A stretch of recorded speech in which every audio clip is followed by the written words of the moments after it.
Right, so a video on suffering. One of the everybody suffers. That's part of life, and you don't see it enough on people's faces, so you don't realize. People don't talk about it enough, so uh, you think you're alone in it, right? How do you deal with suffering, especially if you want to do something really good?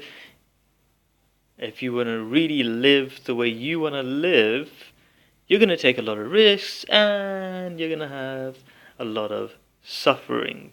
Yeah, that's why people live a safe life and don't live their dreams, because they want to avoid suffering. They know that's the consequence. Okay, is that entirely true? That's a kind of perspective thing, which hopefully I'll cover if I remember in this video. So, first thing about suffering, of course, is all religious stuff that is in the Quran, etc.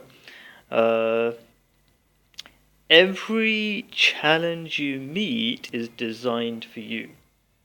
You can handle it even though it seems impossible.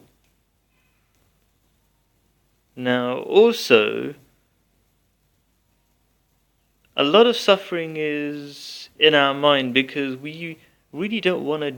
We don't really, mostly don't, including me, definitely me, right?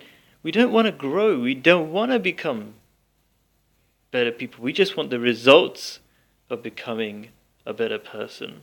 We don't want to take the exams, whatever, necessarily to become a doctor, whatever it is, right? We just want to be the doctor. That would be nice, right? Okay, but that sounds silly because we know in the real world you gotta do the effort.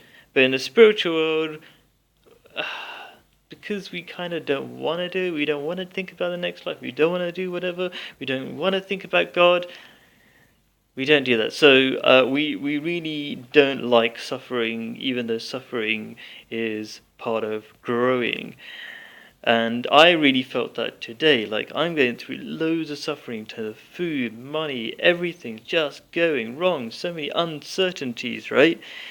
And so this morning, I was doing this crazy thing where I was trying to catch a kitten who was in the bonnet of the car or whatever. It's like, and with all my problems, I felt like I was so engaged in this stupid thing that my problems seemed to have disappeared. So I realized a lot of my problems are in my mind. Even though they're very real, they're also really in my mind. Um, and what else? I think I'll stop right there.